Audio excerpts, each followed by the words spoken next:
नमस्कार, पंजाब केसरी टीवी में आपका स्वागत है। और आप पार्टी इन दिनों प्रदेश में अपने पैर जमाने में जुटी हुई है और उसकी जिम्मेवारी राज्यसभा सांसद सुशील गुप्ता को दी गई है। सुशील गुप्ता जी हमारे साथ हैं, उनसे बात करते हैं। गुप्ता जी, क्या देखते हैं, क्या आप पार्टी जिस हिसाब से आपने सोचा था ग्रो कर पाई है प्रदेश में? प्रदेश के अंदर कांग्रेस को पहले प्रदेश की जनता ने रिजेक्ट कर दिया था और यही कारण है कि कांग्रेस ने डरते हुए ये फैसला लिया, जो पहले नगर परिषद नगर पालिका के चुनाव में नहीं लड़ेंगे सिंबल पे, फिर इन्होंने फैसला लिया पंचायत के चुनाव सिंबल पे नहीं लड़ेंगे। डर रहे ना जी। आम आदमी पार्टी, जो बीजेपी सरकार पंचायत के चुनाव से भाग रही है, जानबूझ के हार के डर से भाग रही है। खट्टर साहब अड़ंगा लगाते हैं और चुनाव डिले हो जाते हैं। 2021 में चुनाव होने थे, 2022 खत्म हो जाएगा, चुनाव नहीं कराएंगे। आम आदमी पार्टी हर चुनाव को दब के लड़ रही है। आम आदमी पार्टी का ग्राफ हर रोज बढ़ता जा रहा है। आम आदमी पार्टी को विकल्प के रूप के अंदर अरविंद केजरीवाल को हरियाणा के लोग देख रहे हैं। लेकिन कहीं ना कहीं एक आवाज़ विपक्ष की तरफ से ये उठती है कि भारतीय जनता पार्टी को हराने के लिए इकट्ठा होना पड़ेगा। क्या आपको भी लगता है ऐसा? जो इकट्ठा होने की बात है ना जी, इकट्ठा होकर देश का काम करो। किसी को हराने के लिए, किसी को जिताने के लिए इकट्ठा होने की जरूरत नहीं है। वो काम इस देश के लोगों का है। जरूरत बनती है जो लोग सेवा करेंगे, जो जनता के हित को देखेंगे, जो हिंदुस्तान को आगे बढ़ाने के लिए काम करेंगे, जो हिंदुस्तान को विकसित करने के लिए काम करेंगे। जनता उनके साथ जाएगी। अगर पद के लालच में इकट्ठा होना है, प्रधानमंत्री बनने के लिए इकट्ठा होना है, तो ये कोई अच्छी बात नहीं। क्योंकि हरियाणा के एक नेता ओम प्रकाश चौटाला, पूर्व मुख्यमंत्री हैं, वो एक तीसरे मोर्चे के गठन की बात कर रहे हैं और उन्होंने इस मामले में मुलायम सिंह यादव से भी बात की है, नीतीश कुमार जी से भी बात की है। तो वो ये कह रहे हैं कि शायद तीसरा मोर्चा आएगा।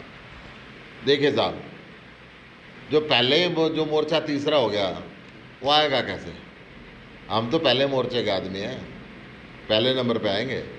अरविंद केजरीवाल को लाएंगे, चिंता ना करें। कैसे आएंगे साहब पहले पे? क्योंकि हरियाणा में पंजाब चुनाव के बाद जो आप लोगों का टेम्पो जुड़ा था, वो अब शायद दिखाई नहीं दे रहा। आप टेम्पो किसको मानते हैं? चंद MLA जुड़ जाए तो उसको टेम्पो मानते हैं? आम आदमी पार्टी के सुप्रीमो अरविंद केजरीवाल जी ने कहा कि इन MLAs को मत जोड़ो, लोग इन्हीं से दुखी हैं। जनता को जोड़ो, लीडरों को नहीं। जनता, 130 करोड़ जनता को आह्वान किया कि आप आओ और जुड़ो। इन नेताओं के बस की बात नहीं है। देश को विकसित करें, देश को शिक्षित करें, ये जनता के बस की बात है। जनता जुड़ेगी और जनता ही नेता है। ये जो राजा के बेटे को राजा बनाने की परंपरा को भूलना पड़ेगा। इस देश के अंदर आज़ादी के 6 दशक बाद तक, 7 दशक बाद तक परिवारवाद चलता रहा। एक परिवार, जो नेहरू परिवार कहें या गांधी परिवार कहें, एक ही बात है। उस परिवार ने जो चाहा वो मुख्यमंत्री बना, उस परिवार ने जो चाहा वो सांसद बना, उस परिवार ने जो चाहा वो मंत्री बना। अब बीजेपी का राज आ गया, अब मित्रवाद चल पड़ा। बीजेपी के सुप्रीमो के परम मित्र दुनिया के 2 नंबर के धनवान बन गए, सबसे धनवान। इस देश के 130 करोड़ रुपए लोगों का 85% पैसा 5-7 परिवारों के पास चला गया। मनोहर लाल खट्टर जी, जिनकी एक विशेषता थी कि बड़े साहब के दोस्त थे, मुख्यमंत्री बन गए। पूरा प्रदेश परेशान है। वो प्रदेश के किसान को, अन्नदाता को आतंकवादी कहते हैं, खालिस्तानी कहते हैं। 750 किसान शहादत देते हैं,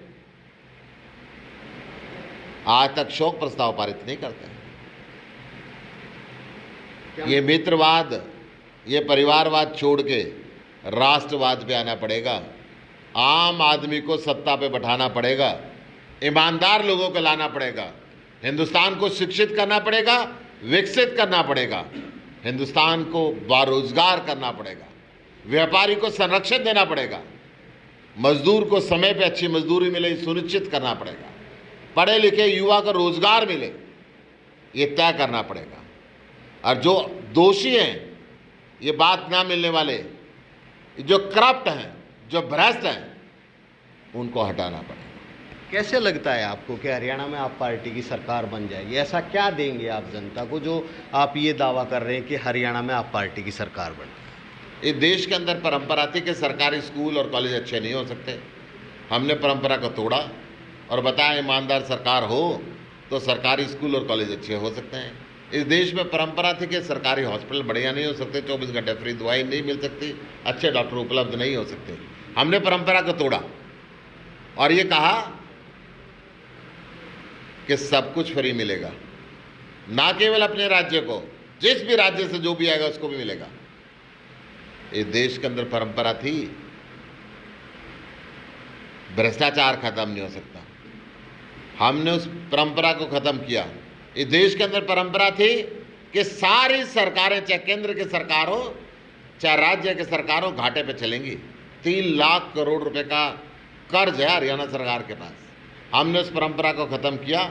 8,000 करोड़ रुपए सालाना मुनाफा कमाते हैं हम, फ्री तीर्थ यात्रा देके, फ्री बस यात्रा देके, फ्री बिजली देके, फ्री पानी देके, अच्छे स्कूल देके, अच्छे हॉस्पिटल देके। आप देखिए जो परंपराएं है ना, उनको तोड़ने के लिए आम आदमी पार्टी बनी है। लेकिन फ्री देने की बात आपने की, भारतीय जनता पार्टी के लोग ये कह रहे हैं कि पंजाब में भी वायदे किए थे, लेकिन 50,000 करोड़ रुपए मोदी से मांगने चले गए आप लोग। मांगना हमारा हक है, केंद्र सरकार के पास राज्य सरकार से टैक्स जाता है, ये कोई बुरी बात नहीं है, परंतु हमने बिजली फ्री कर दी, भ्रष्टाचार खत्म कर दिया। 18,000 करोड़ रुपये महीने के फालतू हम लेने लगे टैक्स कलेक्शन वहाँ पे। हमने आज तक किसानों पर जो गन्ने का बकाया था सारा पेमेंट कर दी, आज तक तो कोई सरकार नहीं कर पाई थी समय से पहले। हमने सारे टेम्परेरी सरकारी कर्मचारियों को पक्का कर दिया, नई सरकारी नौकरियां निकाल दी युवाओं के लिए। चंद महीने ही हुए, आगे आगे देखो होता है क्या। लेकिन एक बात और, गुजरात में इस तरह की बातें सामने आ रही हैं कि अभी गुजरात में जो चुनाव होना है वहाँ अभी से आपके कार्यकर्ता ये कहने लगे हैं कि पैसे वालों को तवज्जो दी जा रही है, और अहमदाबाद में तो एक ने पार्टी भी छोड़ दी है। देखिए मैं आपको एक बात बता दूं, ये आरोप लगाना कि पैसे वालों को टिकट दी जा रही है, भी टिकट देने का समय ही नहीं आया, इलेक्शन नोटिफिकेशन ही नहीं हुआ, इन बातों में कोई दम नहीं है। गुजरात के अंदर भारतीय जनता पार्टी के नेताओं को, केंद्र के अंदर बैठे हुए गृह मंत्री और प्रधानमंत्री को गुजरात के हालात को देखते हुए एयर कंडीशन में पसीना आने लगे हैं। आम आदमी वहाँ पे राज करने वाला है।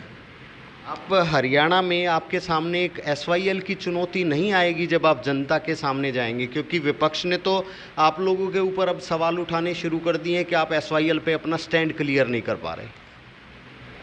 अच्छा, इन्होंने अपना स्टैंड क्लियर करके रखा हुआ है कई दशकों से। बीजेपी की सरकार केंद्र में भी रही, हरियाणा में भी रही, पंजाब में भी रही, मुद्दा तो हल नहीं करा, मुद्दा बना के रखा। कांग्रेस की सरकार पंजाब में भी रही, हरियाणा में भी रही और केंद्र में भी रही, मुद्दा तो हल नहीं किया, क्योंकि मुद्दे बनाना जानते, मुद्दे हल करना नहीं जानते। SYL मुद्दा नहीं है, मुद्दा है पानी। हरियाणा के लोगों को पानी मिलना चाहिए, पंजाब के लोगों को पानी मिलना चाहिए, हिमाचल के लोगों को पानी मिलना चाहिए। हम तीनों पहले इकट्ठे ही थे। दिल्ली को भी पानी चाहिए, राजस्थान को भी पानी चाहिए, यूपी को भी पानी चाहिए। तो पानी देना जिम्मेदारी किसकी है? राज्य अपने आप तो पानी पैदा नहीं कर सकता ना। भारत के पास जितना पानी है उसका प्रोपोर्शनेट रेशियो में डिस्ट्रीब्यूशन करना ये केंद्र सरकार की जिम्मेदारी है। केंद्र सरकार अपनी जिम्मेदारियों से क्यों भाग रही है? हमारा 65% अंतर्राष्ट्रीय संधि के हिसाब से पानी पाकिस्तान में फालतू बह के जा रहा है। आज तक इन्होंने रोकने का प्रयत्न नहीं किया।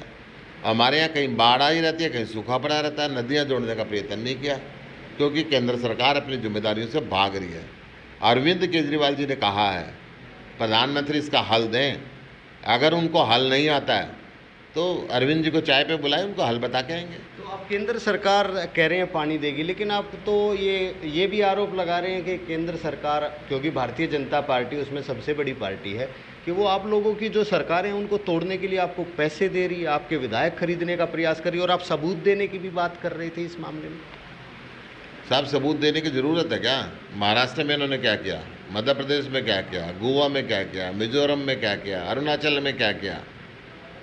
अभी भी सबूत चाहिए क्या?